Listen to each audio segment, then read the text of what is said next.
सध्याचं राजकारण पाहता देशात लोकशाही नष्ट होऊन हुकुमशाही येते की काय असं वाटत आहे।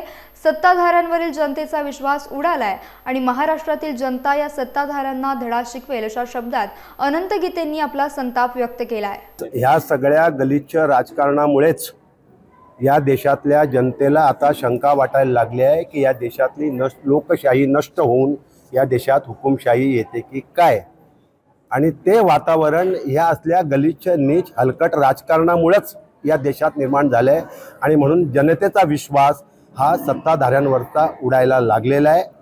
आणि म्हणून जनतेने हा निर्धार केला आहे की राज्यकर्त्यांना जे काय करायचं असेल परंतु जनता मात्र लोकशाहीच्याच बाजूने उभी राहील। कोणत्याही परिस्थितीत हुकुमशाही या देशातली जनता स्वीकारणार नाही। आणि म्हणून ज्याने पक्ष फोडायचं काम केलेलं आहे किंवा पक्ष फोडलेले आहेत या सगळ्या घटनांबद्दल सर्वसामान्य जनतेच्या मनामध्ये क्रोध आहे, चीड आहे, संताप आहे, आक्रोश आहे। कुठल्याही प्रकारची सहानुभूती या पक्ष फोड्यांना जनतेच्या मनामध्ये नाही।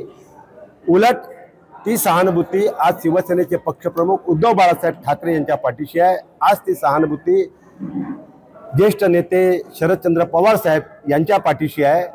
आणि निश्चितपणे महाराष्ट्रातली जनता या पक्ष फोड्यांना धडा शिकवल्याशिवाय राहणार नाही। विकास हा पंतप्रधान सुद्धा शोधतायत देशभर, कुठे सापडतोय काय। 10 वर्षात तरी विकास जन्माला आलेला कुठे दिसत नाही आहे।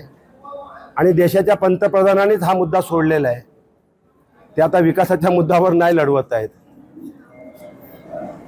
ते वेगळ्या मुद्द्यांवरती या निवडणुका लढवत आहेत। त्यामुळे विकास हा निवडणुकीचा मुद्दा नाही। विकास ही राजकारण्यांची म्हणण्यापेक्षा सरकारी पक्षाची नैतिक जबाबदारी आहे। तो मुद्दा नाही होऊ शकत, असू शकत नाही मतं मागण्याकरता। ते तुमचं नैतिक कर्तव्य आहे, नैतिक जबाबदारी आहे राज्यकर्ते म्हणून। आणि जर सरकार अपयशी ठरलं असेल तर ते सरकारचं अपयश आहे।